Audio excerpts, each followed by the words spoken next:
J'ai une petite question pour vous. Est-ce que vous préférez plutôt vivre en ville ou plutôt dans un village? Alors, on va faire un sondage. Hein. Ville. Ah ouais, c'est pas la majorité. Hein. Village. Ah, entre les deux? Ah. Et c'est vrai que dans la Bible, en fait, la ville, ça n'a pas toujours une bonne connotation. Vous pensez à quoi la première fois quand on dit ville dans la Bible? Babylone, Sodome et Gomorrhe, et ainsi de suite. C'est pas forcément les endroits où on a envie de vivre, non? Mais pourtant, Dieu a aussi de beaux projets pour la ville, et c'est ceux qu'on va découvrir aussi au travers de ce psaume. Et peut-être juste pour bien comprendre la vision de ce psaume s'adressait d'abord aux Israélites, dans ce temps où ils vivaient aussi à Jérusalem, où ils s'y retrouvaient, on va développer ça. Mais aussi, il faut le voir dans une pensée biblique un peu plus complète, de qu'est-ce que dit la Bible de la ville dans son ensemble. Et je vous propose qu'on puisse découvrir ça ensemble. Ça vous dit? De toute façon, vous n'avez pas trop le choix, je n'ai préparé que ça. Et pour ça, je vais juste vous présenter un homme. Alors, le titre de la prédication, c'est La cité de Dieu. Si tu, ouais, un peu vite pour moi. La cité de Dieu proclame la grandeur de Dieu. Amen. Et en fait, je voulais vous présenter un homme. Ce monsieur, il s'appelle Saint Augustin, et en fait, c'est un des premiers chrétiens. Et c'est aussi un des premiers qui a essayé de synthétiser un peu ce que dit la Bible d'un sujet. Donc, je vous invite à le lire un jour, une fois que vous aurez peut-être bien on va dire, lu la Bible et peut-être lu des auteurs plus récents, comme je vous invite à lire un livre qui s'appelle Théologie systématique de Wayne Grudem. N'ayez pas peur, ça a 1000 pages, mais ce n'est pas l'idée de le lire d'un bout, hein, c'est chapitre par chapitre, ce qui vous intéresse, d'accord? Et c'est un des livres qu'on a à l'Église, et donc ça vous permet de savoir qu'est-ce que la Bible dit dans son ensemble d'un sujet. C'est assez intéressant, parce que souvent on prend un peu un verset d'un côté, un verset de l'autre, on a un peu de mal à synthétiser. Je ne sais pas vous, mais moi oui. Okay. Donc ça peut être une bonne lecture, et je vais vous proposer quelques lectures pendant ce culte. C'est peut-être pour vous faire votre petite liste pour l'année, vous savez. Un défi livre, donc ne les lisez pas tous, si vous... c'est pas l'objectif, mais en tout cas, ça peut être intéressant de nourrir notre réflexion. Mais pour en revenir à Saint Augustin, je vous invite, si vous êtes amené à le lire, il y a des bonnes choses et il y en a, il faut prendre un peu de recul dessus. D'accord? Alors, qu'est-ce que dit Saint Augustin? Justement, il parle de la cité de Dieu et il parle d'une communauté spirituelle invisible et éternelle formée par tous les êtres qui aiment Dieu par-dessus tout avant leur propre personne. C'est une bonne définition, ça. Hein. La cité de Dieu, finalement, elle va s'opposer à la cité terrestre, qui, elle, est fondée sur l'amour de soi, l'égoïsme, l'égocentrique et la recherche du pouvoir. Et donc, on va y voir deux cités qui parlent toutes les deux d'amour. Augustin, il explique que l'histoire humaine, finalement, elle est traversée par un combat entre deux forces d'amour. La cité de Dieu qui est bâtie sur l'amour de Dieu, ses citoyens, les chrétiens, les disciples de Jésus recherchent la paix, l'amour et la justice véritable qu'ils ne peuvent recevoir que de Dieu. Et il y a la cité terrestre qui est bâtie sur l'amour de soi, la fierté, et ses membres recherchent la gloire humaine et la domination. C'est un peu manichéen, c'est tranché, mais finalement, ça nous rappelle que nous avons besoin d'un cœur renouvelé, de pensées renouvelées par Dieu pour que notre centre, que la première personne dans notre vie, ça soit plus nous, ça soit Dieu. Et c'est ça que je vous invite à avoir un peu en tête quand on va lire ce psaume, le psaume 48. Je vous invite à le lire avec moi. Si vous avez votre Bible, n'hésitez pas aussi à la garder ouverte. On y reviendra sur plusieurs versets. Psaume 48. L'Éternel est grand. Il est l'objet de toutes les louanges dans la ville de notre Dieu, sur sa montagne sainte. Elle est belle, la colline, qui fait la joie de toute la terre, le mont Sion. Du côté nord, c'est la ville du grand roi. Dieu, dans ses palais, est connu comme une forteresse. Les rois s'étaient ligués ensemble et ils se sont avancés. Ils ont regardé, tous stupéfaits, saisis de peur, et ils ont pris la fuite. Un tremblement s'est emparé d'eux sur place, comme la douleur s'empare d'une femme qui accouche. Ils ont été chassés comme par le vent d'Est qui brise les bateaux long courrier.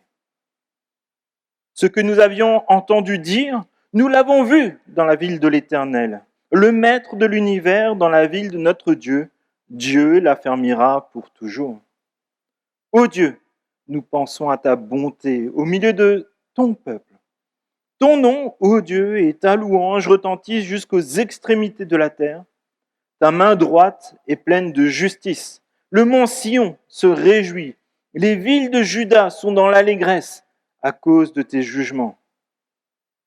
Parcourez Sion, parcourez son enceinte, comptez ses tours, observez son rempart, examinez ses palais, pour annoncer à la génération future: voilà le Dieu qui est notre Dieu pour toujours et à perpétuité. Il sera notre guide jusqu'à la mort. Amen. Et la ville dont il est question, c'est la ville de Jérusalem. Et dans l'Ancien Testament, c'est la capitale du territoire que Dieu a donné aux Israélites. Et c'est le lieu qui rassemble le peuple autour de Dieu. Et le temple y est au centre. Et c'est l'endroit où on adore tous ensemble Dieu. Et ce lieu doit rappeler aux Israélites que malgré leurs différences, malgré leurs différentes tribus, peut-être leurs coutumes qui sont un peu différentes, ils sont tous réunis par un seul et même Dieu pour être son peuple. Et dans la suite de la Bible, on va découvrir que Jérusalem a aussi une signification d'être une ville prophétique, dans laquelle Dieu réunira tous ceux qui lui appartiennent. Et quelqu'un a une idée de où on peut trouver ça? Apocalypse. Apocalypse 21, les versets 1 à 3. Puis je vis un nouveau ciel, une nouvelle terre, car le premier ciel et la première terre avaient disparu, et la mer n'existait plus. Je vis descendre du ciel d'auprès de Dieu la ville sainte, la nouvelle Jérusalem, préparée comme une mariée qui s'est faite belle pour son époux. J'entendis une voix forte venant du ciel qui disait: voici le tabernacle de Dieu parmi les hommes. Il habitera avec eux, ils seront son peuple, et Dieu lui-même sera avec eux, et il sera leur Dieu. Qu'est-ce que c'est cette nouvelle Jérusalem?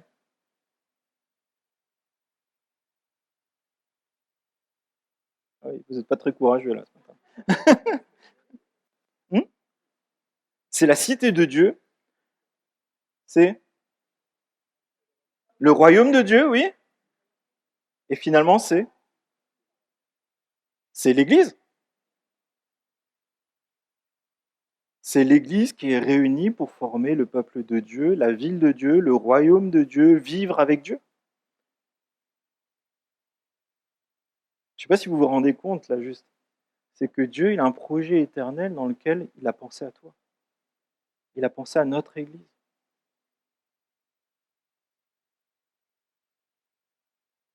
Et dans le psaume qu'on a lu, et vous voyez ça dans l'Apocalypse, nous sommes appelés à être le peuple de Dieu, à être ses enfants, et aussi à vivre selon les normes du royaume de Dieu. Autour de nous, il y a des normes, mais il y a les normes du royaume de Dieu, et c'est cela qui est le plus important pour un chrétien, un disciple de Jésus. C'est pour ça qu'on a besoin de tout examiner en se posant cette question. Ah, vous m'avez déjà lâché. Que dit la Bible? Que dit la Bible? Et la cité de Dieu doit proclamer la grandeur de Dieu, elle doit raconter le salut à toutes les nations, mais aussi aux générations futures. On va voir que la cité de Dieu, elle proclame la grandeur, la sainteté, la joie et la puissance de Dieu. La cité de Dieu, c'est le lieu où toutes les personnes qui sont sauvées, Dieu les a établies pour toujours, pour être avec lui. La cité de Dieu, elle célèbre le salut et elle proclame à toutes les nations et à toutes les générations que Dieu est bon, que Dieu les aime.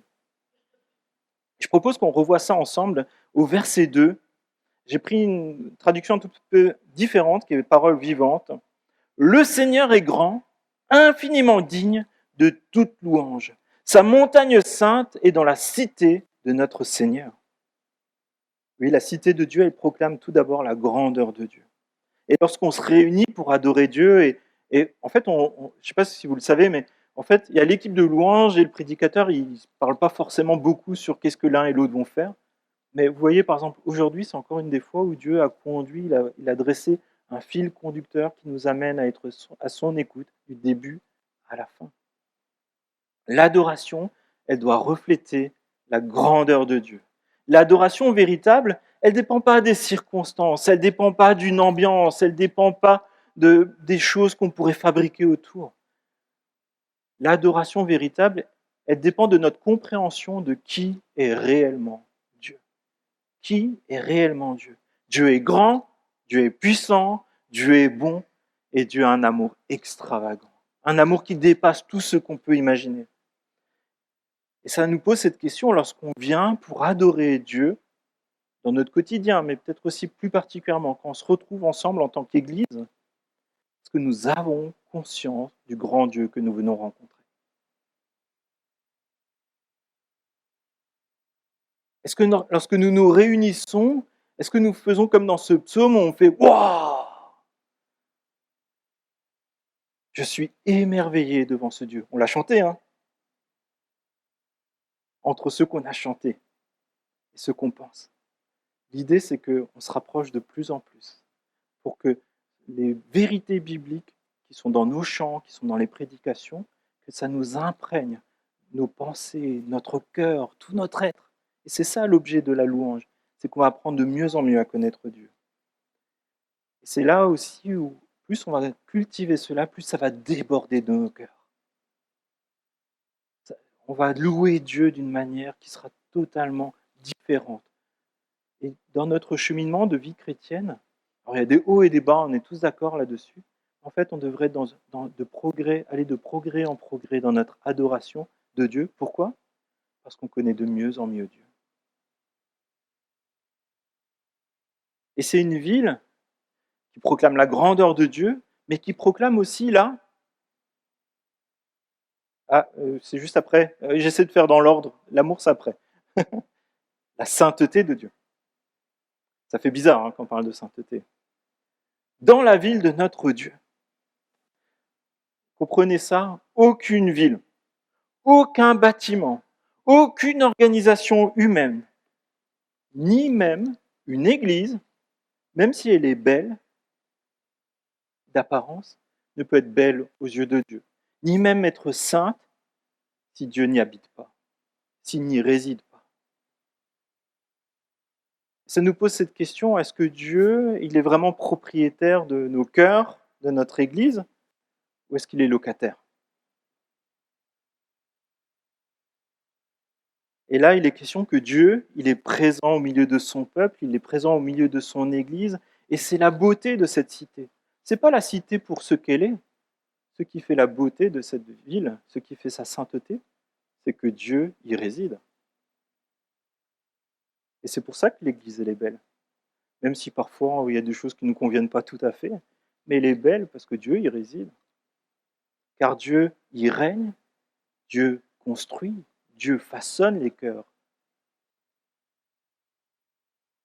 Ça nous pose cette question, est-ce que j'ai conscience que Dieu veut que sa sainteté s'installe dans ma vie et dans son Église ici? Et c'est là qu'il y a une grande bénédiction à se réunir avec les frères, avec les sœurs, de vivre la chaleur des relations fraternelles. Il y a même un psaume qu'on chante qui dit « Ah, qu'il est doux pour des frères !»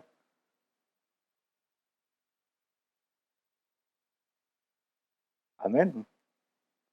Mais en parallèle, c'est bien d'être tous ensemble et c'est totalement biblique et il le faut. Et le plus important, c'est où est Dieu dans tout ça? Où est la présence de Dieu? Où est notre respect de la sainteté de son nom? Combien de fois, moi le premier, hein, on peut faire des compromis sur la sainteté de Dieu. Peut-être parfois pour même rester en bonne relation avec quelqu'un. Parfois pour ne pas se faire remarquer. Mais la sainteté de Dieu, le respect de la personne de Dieu, ça passe avant nous-mêmes, avant les autres, avant nos relations. Et parfois on peut brader cette sainteté sur des autels, on appelle ça de l'idolâtrie, sur des émotions, sur notre confort, parfois même notre orgueil. Et là, il est question de la présence de Dieu, de la beauté, de la sainteté de Dieu. Pourquoi? Parce que Dieu est saint et il veut que son peuple soit saint. Et la sainteté de Dieu, elle se manifeste par une gloire qui est incorruptible. C'est-à-dire qu'il n'y a rien qui obstrue la gloire de Dieu. Tout est propre, nickel. La sainteté de Dieu, ce n'est pas quelque chose de terne avec des listes de règles à plus finir. Mais la sainteté de Dieu, comprenez cela, ça manifeste la beauté de Dieu, la gloire de Dieu, et elle se répand. Et c'est ça qui nous transforme. Il y a peut-être des choses, quand tu as rencontré Dieu, en fait, tu étais en lutte avec, je sais pas, des péchés, des choses qui te souillent, des choses où tu aurais honte qu'on le dise là, maintenant. Mais Dieu, au fur et à mesure, il t'a transformé pour que tu aies envie de lui ressembler davantage. Que ces choses que Dieu n'aime pas, que toi aussi tu ne les aimes pas, et que les choses que Dieu aime, que tu commences à les aimer de plus en plus, quitte à faire les sacrifices nécessaires pour aller de l'avant dans ces choses-là. Est-ce que vous avez vécu ça? Ok. Euh, Ça fait partie de la croissance de la vie chrétienne, on appelle ça la sanctification. Et c'est en fait, c'est quand on laisse le Saint-Esprit agir en nous pour nous renouveler dans nos pensées et dans nos cœurs. Et parfois, ça commence par une prière toute simple, et je vous invite à la faire si vous ne l'avez peut-être pas encore faite, ou peut-être si les mots que je suis en train de vous dire, ça vous semble être des mots d'extraterrestres. Rassurez-vous, vous ne serez jamais parfait ici-bas, mais Dieu vous emmènera à être parfait. Mais peut-être ça commence par une prière ce matin qu'on peut faire ensemble. On ferme les yeux, là, on la fait ensemble. Seigneur, je veux que tu règnes dans ma vie. Je veux que ta sainteté prenne toute sa place dans ma vie. Je te prie, s'il te plaît, que ton Saint-Esprit me révèle ce qui ne te plaît pas et que j'ai le courage d'y renoncer. Je te prie que ton Saint-Esprit me montre ce qui te plaît et que j'ai le courage de changer mes pensées, ma manière de vivre, ma manière de faire, mes attitudes pour faire ce qui te plaît, parce que je veux t'honorer toi en premier dans ma vie. Amen. Je vous assure que ces genres de prières, on les fait comme ça, mais Dieu les entend. Et vous pourrez peut-être avoir des surprises dans les prochains jours. Et c'est vrai qu'il y a cette question de la consistance. Parce que vous savez, quand on fonctionne un peu sur l'émotion, et Dieu, il veut qu'on ait des émotions. Hein. Les psaumes en sont remplis, et Dieu nous a créés comme ça pour qu'on vive ces émotions. Hein. La question, c'est juste, les émotions, c'est quelque chose que Dieu nous donne pour ressentir des choses, un peu comme quand on rajoute, vous voyez, parfois il y a des plats, on rajoute un peu de sel, et tout de suite, wow, ça prend vraiment toute son ampleur, vous voyez. Mais en fait, si on n'est que dirigé par les pincées de sel qu'on met dessus, finalement, au bout d'un moment, on n'a plus le goût, le vrai qui est derrière. Vous voyez ce que je veux dire? Et en fait, ça nous pose cette question, est-ce qu'on est cohérent dans la durée pour que ça soit la parole de Dieu qui nous dirige et pas une émotion? Un exemple tout simple, vise personne, mais en fait, on est tous concernés par ça. C'est qu'en fait, je ne sais pas vous, mais parfois, je suis là, je fais des grandes prières. Seigneur, tu es grand, tu es bon, et machin. Et après, qu'est-ce que je vais dire quelques minutes après à mon voisin? On est tous concernés de ça. Est-ce que c'est encore de la grandeur de Dieu qu'on parle? Et on est tous concernés par ça. Mais plus on va dire ce genre de prière, Seigneur, je veux parler selon ton cœur, je vous assure que vous allez parler selon le cœur de Dieu. Et on est tous en chemin par rapport à ça. Hein. Mais c'est cette question d'être cohérent entre le cœur que Dieu veut nous donner, ce qu'on désire et ce qu'on fait. Et là, justement, il y a cette ville, elle n'a rien de particulier finalement. C'est juste des morceaux de pierre. Mais ce qui en fait la gloire et la sainteté, c'est parce que Dieu y vit. Et nous voulons que Dieu vive dans nos foyers, il vive dans notre quotidien, il vive dans notre église. Et ça nécessite de pouvoir parfois l'observer et de dire, Seigneur, je veux que tu résides avec moi à chaque instant. Et être chrétien, comme on l'a dit au début, ça signifie qu'on fait partie du royaume de Dieu. C'est plus le royaume de ce monde, c'est le royaume de Dieu. On fait partie d'un peuple qui est uni par l'amour de Dieu, par le sacrifice de Jésus pour nous. On fonctionne selon les principes d'un royaume qui vit pour honorer Dieu. Et communautairement, on veut lutter non contre des personnes, non contre le péché d'une personne, mais à commencer par notre propre péché. On veut lutter contre le péché et dépendre de Dieu. Et ça commence par chacun individuellement, mais dans nos foyers, dans nos familles. Comment est-ce qu'on parle de Dieu? Comment est-ce qu'on parle de son Église, de la cité de Dieu? Est-ce qu'on dit « Waouh, il s'est encore passé ça pendant le culte et Dieu m'a parlé !» Est-ce qu'on parle comme ça à la maison avec enthousiasme, fougue? Il y a quelqu'un qui est venu et qui a rencontré Dieu, et je le vois de semaine en semaine, il chemine, et c'est tellement beau de voir comment Dieu transforme. On va voir ça, on est là pour contempler ce que Dieu fait. Et justement, on est là pour proclamer notre joie d'appartenir à Dieu. Verset 3, « Elle est belle la colline qui fait la joie de toute la terre. » Sion, Jérusalem, cette colline, elle est appelée à faire la joie de toute la terre. Le peuple de Dieu se doit de vivre et de transmettre cette joie. Et nous voulons être dans la joie. Là, je pense qu'il me fallait quand même un petit peu plus. Amen, oui, on veut être dans la joie. Et on veut partager cette joie juste entre nous à l'église. Non, on veut la partager autour de nous. On veut que ça déborde. Et justement, ça nous pose la question de quelle joie on veut avoir, quelle joie on veut déborder. Vous savez, il y a des personnes qui vont aller dans des fêtes et vont être dans la joie. Et c'est très bien, si la fête est bien. Mais ça, c'est autre chose. Mais en fait, la joie dont on parle ici, c'est une joie spirituelle, c'est une joie qui est liée à la présence de Dieu, à notre salut, au fait que Dieu y règne. C'est une joie qui est spirituelle, qui est profonde, qui est intense, qui est dans la durée et qui ne dépend pas des circonstances. Aujourd'hui, peut-être on est en forme et demain, on ne sait pas qu'est-ce qui peut nous arriver. Mais la joie de Dieu et la paix de Dieu, elle peut être avec toi, même dans la maladie, même dans la souffrance. Et cette joie, elle est directement liée à la présence de Dieu et à la sainteté de Dieu. Lorsque nous, on pêche, en fait, c'est un peu comme si vous avez regardé l'éclipse. Ouais, nous aussi. Et du coup, vous avez utilisé quoi? Des lunettes, parce que sinon, ça fait mal aux yeux. Hein. Mais en fait, Dieu, il illumine. Et en fait, c'est vrai qu'aujourd'hui, on ne peut pas regarder Dieu directement. On a aussi besoin de nos lunettes en attendant que Dieu nous ait totalement recréés avec un corps, une pensée, cœur incorruptible. Mais aujourd'hui, en fait, par moment, c'est un peu comme si on se promenait avec des lunettes Eclipse, mais dans notre quotidien.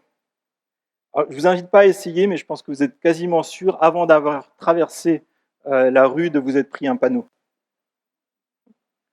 Et en fait, quand on laisse le péché régner dans notre cœur, en fait, c'est un peu comme si on avait cette vision qui était troublée, et on ne voit plus rien, on ne voit plus même la gloire de Dieu. Et par moments, on a besoin d'enlever ce qui obstrue la gloire de Dieu, et ça s'appelle notre péché. Et ça pose cette question à chacun d'entre nous, et vraiment, ce n'est pas pour culpabiliser, le jugement et tout ça, aucunement. On a tous nos luttes. Mais c'est pour nous interroger, et moi le premier compris, est-ce qu'on est impatient? Est-ce qu'on est impatient de retrouver Dieu? Est-ce qu'on est impatient de se retrouver en tant qu'Église pour le culte? Est-ce qu'on est impatient de se retrouver pour prier ensemble, pour louer Dieu, pour l'adorer, même dans les choses pratiques qu'on fait? Des jours oui, des jours peut-être moins. Et on a tous nos hauts et nos bas. Mais qu'est-ce qui fait que peut-être on n'est pas cette impatience de dire « en fait le culte, il n'a toujours pas commencé. Dimanche, il faut encore attendre 3 jours. » Ça pose cette question de qui est Dieu pour nous, et Dieu veut se révéler à nous. Et je pense plus on comprend qui est Dieu, plus on a cette impatience qui bout dans nos cœurs. On se dit, en fait, je ne peux pas attendre dimanche, il faut que j'aille voir un frère de l'église, une sœur de l'église, qu'on prie ensemble, qu'on se retrouve, qu'on passe du temps ensemble, dans la présence de Dieu. Et ça passe aussi finalement par notre temps seul avec Dieu ou peut-être en couple ou avec des amis où on ouvre la Bible ensemble. On a besoin de se nourrir de qui est Dieu pour avoir cette saine impatience. Et voilà, suggestion de livre, hein, comme dit, je ne suis pas mon vendeur, mais c'est pour stimuler peut-être la réflexion pour l'année qui vient. Il y a un livre dont je vous ai déjà parlé, c'est Chaque dimanche compte. Il y a aussi des livres qui nous permettent de travailler notre piété personnelle, et ça a été travaillé sur un aspect masculin et féminin. Alors, c'est Homme de Dieu, exerce-toi la piété. Normalement, il y a les visuels, Nice. Hein. Homme de Dieu, exerce-toi à la piété, et femme de Dieu, exerce-toi à la piété. Et ça permet de travailler aussi ces aspects liés à notre masculinité et féminité. Alors Nadia me dit toujours, mais en fait, je ne comprends pas, les gars, ils ont de la chance, eux, ils ont une belle fenêtre, ils peuvent aller voir dehors, nous, on a juste une chaise rouge. J'y peux rien. Et c'est le genre de lecture, ça pique, et je vous encourage à tester, à feuilleter peut-être. Et on continue. La cité de Dieu, elle proclame la puissance de Dieu. Dieu est connu dans ses palais. Une autre traduction de l'hébreu à cet endroit-là, c'est la citadelle. Je pense qu'on comprend mieux. Comme une forteresse. Dieu est connu dans ses citadelles comme une forteresse. Et là, je pense qu'il y a quelque chose d'essentiel à comprendre. Ce n'est pas la force de la ville qui protège ses habitants, mais c'est la présence. Et vous savez, j'ai certaines responsabilités au niveau du département et du coup, j'échange régulièrement avec des pasteurs, des responsables d'église du département. Et il y a un constat qui revient systématiquement et de manière unanime, c'est combien nos églises sont fragiles. Une fois, j'entendais un pasteur qui a de l'expérience, qui maintenant a sans doute plutôt 80 ans et quelques, et disait en fait, une église est toujours à une génération de son extinction. Une église locale. Nos églises sont fragiles. Aucune église ne peut se vanter d'être une forteresse. Une forteresse qui serait capable de protéger ses membres du péché, de la convoitise, des luttes de pouvoir, des calomnies, des médisances, des divisions ou même de la maladie. Aucune. La vraie forteresse, elle se trouve uniquement en Jésus-Christ, qui par son Saint-Esprit et au travers aussi de son Église, par l'enseignement, par les cœurs à cœur, transforme nos pensées, nos cœurs, pour que nous puissions faire confiance uniquement à Jésus seul. Et ce qui se pose comme question à nous, où cherchons-nous notre sécurité? Est-ce que c'est dans le fait d'avoir un bon travail, dans les amitiés, dans des activités où on essaie de ne pas trop y penser, peut-être parfois? Et eux, ils sont dans la joie. Hein. Non, on la trouve seulement en Jésus. Et ça pose cette question, est-ce que nous nous rendons malléables à Dieu pour que son Saint-Esprit nous donne de pouvoir placer notre confiance en Jésus seul? Sommes-nous enseignables par les temps de prédication, de formation, les échanges qu'on peut avoir les uns avec les autres, dans notre lecture personnelle de la Bible? Vous savez, une église forte, c'est une église où Dieu y règne. C'est des personnes qui veulent faire confiance à Jésus, même si autour d'eux, c'est parfois difficile. Des personnes aussi qui s'exhortent mutuellement. C'est-à-dire, et s'exhorter, c'est de dire, tu dis ça, mais la Bible, elle nous dit ça. Et on va prier ensemble pour que ça puisse se passer dans ta vie. On a besoin de revenir à ce que dit la Bible, à mettre en pratique l'enseignement biblique. Et surtout, et c'est ce qu'on va voir là, on a besoin d'être des personnes qui savent encore s'émerveiller. Alors, je ne sais pas si vous voyez les enfants, mais vous faites une promenade avec eux, ils s'arrêtent toutes les 3 mètres parce qu'ils trouvent une fourmi, un scarabée, et ainsi de suite. C'est long, les balades. Mais est-ce qu'on sait encore s'émerveiller? On sait encore s'émerveiller de ce que Dieu y fait, de la personne de Dieu, de son œuvre, passée, présente. Qu'est-ce que Dieu fait au milieu de nous aujourd'hui et à venir dans son Église au niveau du monde, mais d'autant plus dans notre Église ici et locale. Et on va justement voir ça dans ce passage, les versets 5 à 9, il y a des rois qui se réunissent contre cette ville et ils viennent avec beaucoup de confiance, avec des gros navires visiblement. Ils se disent, on va faire qu'une seule... Ah, t'es un peu en avance sur moi, mais tu peux le laisser. On va faire une bouchée de cette ville. Ils voient la ville et finalement, ils prennent peur et ils finissent par fuir devant la puissance de Dieu. Lisez votre Bible, vous verrez régulièrement, il y a des grandes armées qui s'attroupent tout autour de Jérusalem. Ils ont quand même peur. Mais à un moment, il se passe quelque chose, Dieu agit et finalement, les campements sont vides, désertés, parfois par la maladie, parfois par des rois qui décèdent et ainsi de suite. Ils n'ont même pas livré bataille, mais Dieu a livré bataille. Et ces personnes-là, ils ont confiance en eux.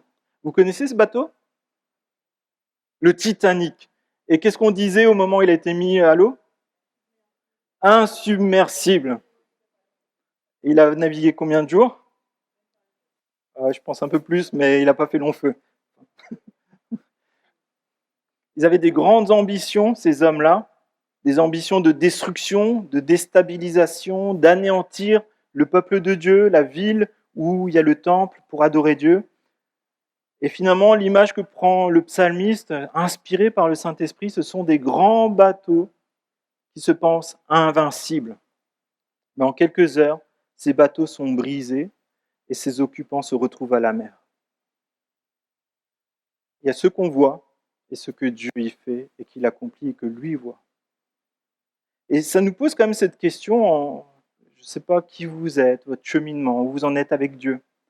Mais ça nous pose cette question finalement, est-ce qu'on est dans cette ville, dans la présence de Dieu, dans le temple de Dieu, dans l'église de Jésus-Christ, toutes les personnes que Jésus sauve, appelle à lui, des personnes qui reçoivent le Saint-Esprit pour vivre pour Dieu, qui acceptent que Jésus ça soit leur sauveur et leur Seigneur, qui acceptent aussi de vivre selon les règles de ce royaume. Où est-ce qu'on en est aujourd'hui? J'ai rencontré plein de personnes qui me disaient, en fait, Jésus c'est mon sauveur. Je ne veux pas souffrir éternellement loin de Dieu pour l'éternité. Quelqu'un a envie de souffrir éternellement loin de Dieu pour l'éternité? Non. Par contre, après, j'ai dit oui, mais est-ce que Jésus, est-ce que c'est aussi ton Seigneur, le chef de ta vie, celui à qui tu veux obéir? Et là, on me dit, je ne sais pas trop, j'en suis pas encore là. En fait, Jésus, c'est une pièce avec deux faces, pile et face. On ne peut pas choisir juste l'un ou l'autre parce qu'il y en a un qu'on n'aime pas souffrir tout simplement. Jésus, il a quelque chose de bien meilleur pour nous. Il veut qu'on puisse vivre vraiment pour lui. Et ça nous pose cette question, peut-être ça fait des années, des mois, ou peut-être juste quelques fois que vous venez dans une église. Mais qu'est-ce qu'on vient y chercher? On essaie de prêcher l'évangile chaque semaine, chaque dimanche, pour présenter qui est Jésus, qu'est-ce qu'il a fait, qu'est-ce qu'il désire de nous. Peut-être vous avez déjà dit, Jésus, je veux que tu sois mon sauveur. Mais finalement, vous n'êtes jamais vraiment mis à genoux pour du vrai devant Dieu. En disant, je capitule, c'est toi qui es le vainqueur sur ma vie, c'est toi qui es le vainqueur sur mes pensées, sur mon cœur. Maintenant, je ne veux plus faire ce que moi j'ai envie, mais je veux faire ce que toi tu veux. Il y a peut-être des désirs qui sont là, des tentations qui sont là, mais je te les donne. Et c'est à ce moment-là qu'en fait, Jésus, ça devient vraiment notre roi. Ça devient vraiment le chef de notre vie. Je ne sais pas si vous avez déjà vu quand il y a les films avec les chevaliers, qu'est-ce qu'ils font au moment où ils deviennent chevaliers? Ils s'agenouillent devant leur roi. Pourquoi? Parce que c'est le roi à qui ils se soumettent. Et nous, est-ce qu'on se soumet à notre roi pour du vrai? Pas juste dans le blabla, hein, dans le vrai de la vraie vie. Et c'est une invitation ce matin à nouveau de rejoindre le peuple de Dieu, mais plus précisément, rejoindre le roi des rois, le Seigneur des seigneurs, et comme c'est dit dans ce texte, le maître de l'univers. Parce qu'en fait, la Bible nous présente ça de façon, soit on est avec Dieu, soit on est contre Dieu. Et aujourd'hui, si on est contre Dieu, en fait, c'est un peu comme si on était dans ces bateaux qui seront brisés à un moment ou à un autre. Et qu'est-ce qui va se faire? On va être perdu dans l'océan, loin de Dieu.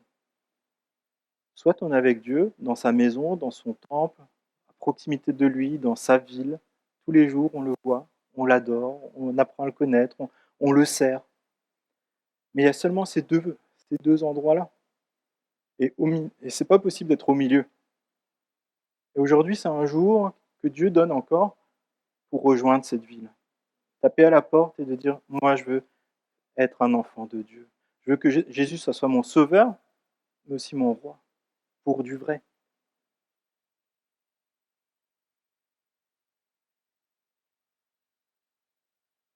Verset 9. Ce que nous avions entendu dire, nous l'avons vu dans la ville de l'Éternel, le Maître de l'univers, dans la ville de notre Dieu. Dieu l'affermira pour toujours. Ce que nous avions entendu, nous l'avons vu. Et là, ça nous parle de qu'est-ce que c'est le salut. Le salut de Dieu transforme ce que nous avons entendu en ce que nous commençons à expérimenter. Et la foi, elle ne consiste pas seulement à connaître les récits de délivrance passés, peut-être dans la Bible ou de ce que quelqu'un vous a raconté, mais de l'expérimenter soi-même.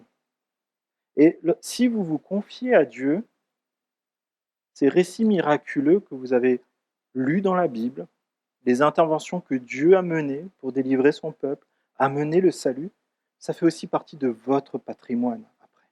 Ça fait partie de votre histoire, parce que ça fait partie de l'histoire du peuple de Dieu que nous formons. Dieu devient notre Dieu et le salut de Dieu devient notre témoignage. Et ce même salut, nous pouvons l'expérimenter dans notre propre vie, le vivre. Pourquoi? Parce que nous sommes intégrés au projet de salut de Dieu et il se vit dans son église locale. Et c'est là que ça devient une forteresse, on se retrouve ensemble dans la communion avec Jésus et en plus de ça, ça devient même un phare qui resplendit de la gloire de Dieu, de l'amour de Dieu tout autour de nous. Et la bonne nouvelle, c'est que nous pouvons, chacun d'entre nous, personnellement, nous associer à Jésus, mais aussi à cette communauté que Dieu fait par son Église, mais aussi à l'œuvre que Dieu fait par son Église, là où il l'a placée. Et ça nous amène à être solidaires les uns des autres. Je sais que c'est quelque chose dont je parle régulièrement, mais je pense très sincèrement que c'est quelque chose qui traverse la Bible et notamment le Nouveau Testament. Et me la pose à moi aussi. Hein. Est-ce qu'on est réellement solidaires les uns des autres d'un point de vue de qu'est-ce que la Bible dit de cette solidarité? Est-ce qu'on voit quand quelqu'un a besoin d'être encouragé? Est-ce qu'on prend un temps pour se dire, je vais lire la Bible avec un autre frère? Est-ce que je me dis, je viens parce que je vais recevoir? Ou est-ce que je me dis, je viens parce que je veux aussi apporter? Je veux aussi encourager? Je veux aussi être là? Je veux aussi aider à porter les choses? Si je vois quelqu'un qui est accablé, qui est fatigué, à porter une charge, est-ce que je vais dire, je vais aussi faire des sacrifices et je vais porter cette charge avec lui? C'est ça la mentalité du royaume de Dieu. Je suis persuadé que si on mettait ça en pratique, il se passerait des grandes choses dans nos vies, dans cette église et dans cette région. Dieu a besoin de chacun d'entre nous, pas un besoin parce qu'il ne pourrait pas faire sans nous, mais un besoin parce qu'il veut nous transformer à chaque fois que nous prenons position pour lui. Ça nous amènera à faire des progrès dans l'adoration. Et parfois, ça nécessite de pouvoir faire des sacrifices, y compris parfois, vous savez, la Bible, vous trouvez ça dans les proverbes notamment, il y a des personnes qui vous encouragent, des personnes qui sont animées par le Saint-Esprit, qui vous ramènent à ce que Dieu dit. Mais il y a aussi ce qu'on appelle le banc des moqueurs, qui se trouve dans les proverbes, des personnes qui vous détournent de la parole de Dieu, qui vous détournent de ce que Dieu y fait. Et parfois, il faut savoir changer de banc. faut savoir quitter des relations toxiques, des relations qui nous emmènent à dénigrer Dieu, dénigrer son Église, pour s'asseoir avec ceux qui veulent adorer Dieu, ceux qui veulent regarder et contempler les merveilles de Dieu. Et ça aussi, on peut demander à Dieu de nous donner la sagesse pour. Parfois, on pense qu'on peut être fort et fréquenter certaines personnes, mais finalement, au bout d'un moment, il y a de l'amertume qui s'installe dans nos cœurs. Parfois, on ne l'a même pas remarqué. Mais au bout de quelques semaines, quelques mois, quelques années, ça prend toute la place. Et peut-être aujourd'hui, c'est le temps de dire non, mais j'arrête ça, je vais m'asseoir sur le bon banc. Je vais m'asseoir sur le banc qui honore Jésus et son Église. Les versets 10 à 15. Et là, je pense justement, ça nous ramène à toute cette question de l'émerveillement.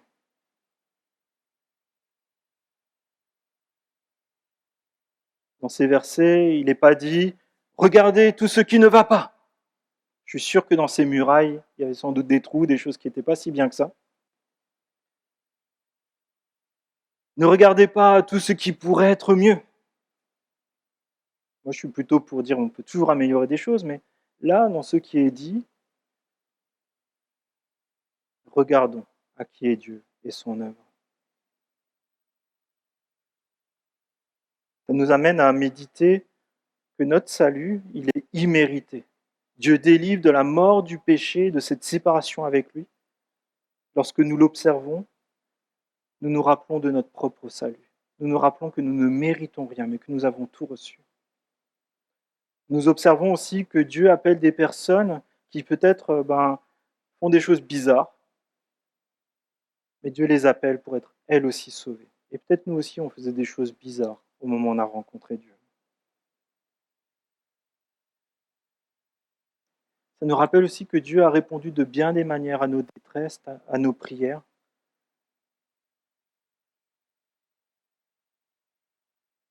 Ô Dieu, nous pensons à ta bonté au milieu de ton temps. Ô Dieu, nous pensons à ta bonté au milieu de ton Église. Ça nous amène à contempler l'amour de Dieu, la beauté de Dieu, la puissance de Dieu, l'infinie bonté de Dieu, pas dehors, mais là, ici, au milieu de nous. Si tu regardes un peu autour de toi, que tu vois les personnes qui sont autour de toi, c'est parce que Dieu les a aimés et qu'il était bon avec eux, et qu'il était bon avec toi, et qu'il t'a aimé.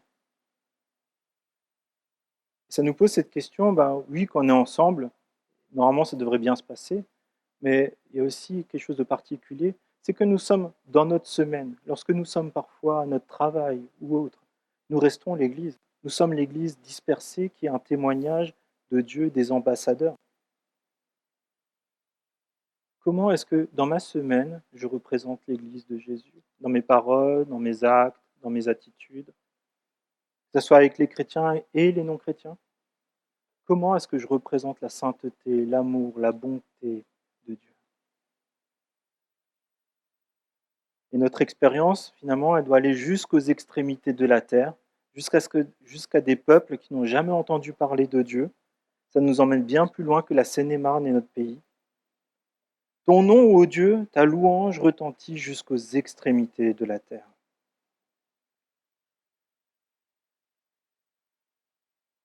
Et le salut nous conduit à nous réjouir des jugements de Dieu. Alors c'est vrai qu'on se réjouit rarement des jugements, non? Surtout quand ça concerne nous-mêmes. Mais pour autant, c'est ce que Dieu donne pour garder sa sainteté, parce qu'il nous révèle ce qui ne va pas pour qu'on puisse revenir à lui. Et vous voyez un exemple, juste Paul. C'est quelqu'un, il avait une idée en tête, et il a commencé à persécuter tous ceux qui voulaient se confier en Jésus. Et il était vraiment plein de zèle pour cela. Il est allé jusqu'à faire des 200 kilomètres pour aller persécuter une ville de personnes qu'il ne connaissait même pas. Et Dieu l'a stoppé net. Qu'est-ce qu'il a fait? Il a dit, maintenant c'est bon, c'est fini, tu es mort. Non. Il a dit, viens, relève-toi, je veux me servir de toi. Alors peut-être ce matin, toi tu étais aussi un peu comme ce Paul, tu voulais bousculer les choses, tu voulais peut-être mettre de l'ordre comme toi tu le voulais, tu voulais peut-être même te battre contre des chrétiens. Mais Dieu ce matin, il te dit, non, stop, c'est pas ça que j'ai prévu pour toi. Je veux que tu me serves et que tu accomplisses ma parole. vers des personnes peut-être vers lesquelles tu ne serais jamais allé. Des personnes que peut-être tu n'aimes pas du tout aujourd'hui. Je vais te donner de l'amour pour eux. Et Dieu est capable de le faire. Et là, j'ai envie de vous laisser ces derniers versets pour y méditer. Verset 13. Parcourez Sion, parcourez son enceinte, comptez ses tours, observez son rempart, examinez ses palais pour annoncer à les générations futures, comptez ses tours, comptez ses remparts. Quelle est notre façon de regarder l'œuvre de Dieu? Quelle est notre façon de regarder son Église? Qu'est-ce qu'on communique à nos enfants? Qu'est-ce qu'on communique aux générations futures? Racontez à vos enfants, à des enfants de l'Église, combien Dieu est bon, combien Dieu œuvre, combien ce qu'il fait est beau. Et pour ça, qu'est-ce qui est dit? Parcourez. C'est-à-dire que c'est une décision qu'on prend de chercher ce qui est beau, d'observer ce qui existe, ce que Dieu a fait. Et je vous lance un défi, observez. Demandez à Dieu de vous ouvrir les yeux. Peut-être si vous avez des lunettes Eclipse actuellement, rangez-les. Observez, notez, remerciez Dieu pour son œuvre, pour son Église ici. Racontez-le à vos enfants à la maison, peut-être après le culte. Peut-être racontez-le à des enfants à la sortie de ce culte. Combien Dieu est bon. Peut-être téléphonez à quelqu'un de l'Église et racontez-lui ce que vous avez observé et remerciez Dieu ensemble. Vous pouvez même profiter de la semaine maison ouverte pour prendre un apéro ensemble. Remerciez Dieu. Ce matin, c'est vraiment un appel à nous laisser tout à nouveau émerveiller de ce que Dieu fait, de qui est Dieu. Pas juste pour les yeux ou le bling-bling, mais pour que ça nous transforme intérieurement. Je crois que Dieu veut faire quelque chose au milieu de notre Église. Et pour ça, on a besoin d'être disponible pour lui. Et d'ouvrir non nos yeux critiques, mais nos yeux spirituels, pour contempler que oui, Jésus, il a aussi donné sa vie pour telle personne.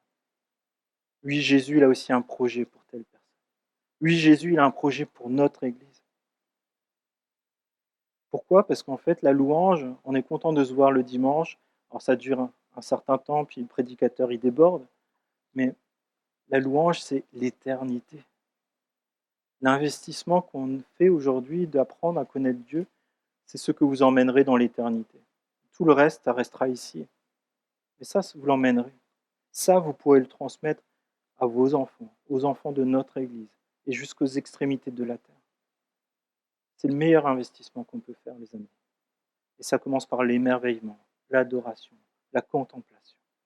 Parfois, on veut courir un peu dans tous les sens, mais par moments, c'est bon, je pense, de s'asseoir sur la chaise et de dire, Seigneur, je veux contempler ce que tu fais. Alors, pour résumer, la cité de Dieu, elle proclame qui est Dieu. La grandeur, la sainteté, la joie, la puissance. La cité de Dieu, elle témoigne de ce que Dieu a fait. Dieu sauve son peuple de ses ennemis. La cité de Dieu, elle transmet ce que Dieu a fait. Elle nous amène à la louange, la mission et la transmission aux générations suivantes. Et cette génération, mes amis, elle est déjà là. Et elle nous amène aussi à aller vers des personnes qui sont ici autour de nous, mais aussi beaucoup plus loin. Et je crois que dans les mois et les années qui viennent, Dieu nous amène à sortir de notre zone de confort et à nous diriger vers des personnes. Aujourd'hui, peut-être on ne l'imagine pas. Ça peut être ici, dans cette ville, ça peut aussi être jusqu'aux extrémités de la terre. On veut être une église qui est en mission avec Dieu. J'invite l'équipe de louange à s'approcher et propose juste qu'on puisse prendre quelques secondes pour nous remémorer qui est Dieu, sa grandeur, sa sainteté, d'où vient notre joie. Peut-être ça peut être un temps aussi, on peut, si vous en éprouvez le besoin, vous pouvez vous mettre à genoux et dire Seigneur, voilà, je me reconsacre entièrement à toi. Je te demande pardon pour toutes les fois où je suis passé à côté de la cible, toutes les fois où j'ai couru à gauche, à droite, où j'ai regardé des choses, mais j'ai oublié de regarder à toi et de faire les choses pour toi. Et peut-être c'est aussi un jour où on peut peut-être tout à nouveau se consacrer pour dire Seigneur, utilise-moi pour ton adoration, dans tout ce que je fais, dans mes paroles, dans mes chants. dans mes actions. Je vous invite à la réflexion.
Oui, Père, je veux te remercier parce que tu nous révèles toutes ces choses qui étaient cachées même à ceux qui lisaient ces paroles pour la première fois. Toi, tu nous les révèles par Jésus-Christ. Tu nous les révèles par ta parole. Tu as des projets beaux, grandioses, qui dépassent tout ce qu'on peut imaginer. Et on a le privilège, l'honneur que tu nous y associes. Comme ton peuple, mais aussi comme tes enfants. Et si on est là ce matin, si on se prosterne devant toi, c'est parce que nous voulons que tu règnes dans nos cœurs, dans nos pensées, que nos vies résonnent comme une adoration pour toi, que ce soit par nos louanges, nos paroles, nos attitudes, mais aussi ce que nous faisons de manière concrète. Nous ne voulons pas être dans l'hypocrisie, nous ne voulons pas être dans le mensonge, nous ne voulons pas être dans le péché, nous ne voulons pas être dans la médisance, la calomnie, la critique. Nous venons tels que nous sommes devant toi et nous te demandons, s'il te plaît, que ta sainteté, Seigneur, nous transforme. Nous te demandons pardon de nos péchés. Nous te demandons pardon de toutes ces choses qui sont comme des tags sur ta mur, sur les murs de ta maison, Seigneur. Seigneur, nous te demandons pardon de toutes les fois où nous avons été indifférents à ta sainteté, à l'honneur de ton nom, à l'honneur du corps du Christ, Seigneur mon Dieu. Seigneur, pardon. Et alors que cette nouvelle année démarre, Seigneur, je te prie, s'il te plaît, que tu règnes, que tu changes nos cœurs, que nous sachions nous arrêter, contempler qui tu es. Que ton esprit de vérité nous montre ce qui est juste, droit et qui t'honore. Je te prie que tu nous donnes le courage de refuser le péché, refuser les relations toxiques, Seigneur, pour nouer des relations qui t'honorent, la fraternité qui t'honore. Je te prie, s'il te plaît, que nos cœurs soient pleins de ta joie, de ta sainteté, de ta paix, de toutes ces belles émotions, Seigneur. Je te prie que notre guide, ça soit toi, Seigneur, chaque jour, jusqu'à notre mort, Seigneur mon Dieu. Seigneur, bénis notre Église, rends-la belle. Voulons nous rappeler que, effectivement, il y a des choses qui pourraient être mieux. Mais c'est toi, Seigneur, qui dis que lorsque tu vois ton Église, tu la vois sans ride, sans tache, Seigneur. Et tu la rends pure, semblable à celle que tu attends, Seigneur. Et nous savons que ce que tu as commencé, tu l'accompliras, Seigneur. Et tu as donné ta vie pour ton Église, Seigneur. Et nous voulons honorer ce sacrifice. Nous te disons combien nous t'aimons, combien nous t'honorons. Seigneur, viens régner au milieu de nous. Je te prie ainsi dans le nom de Jésus. Amen.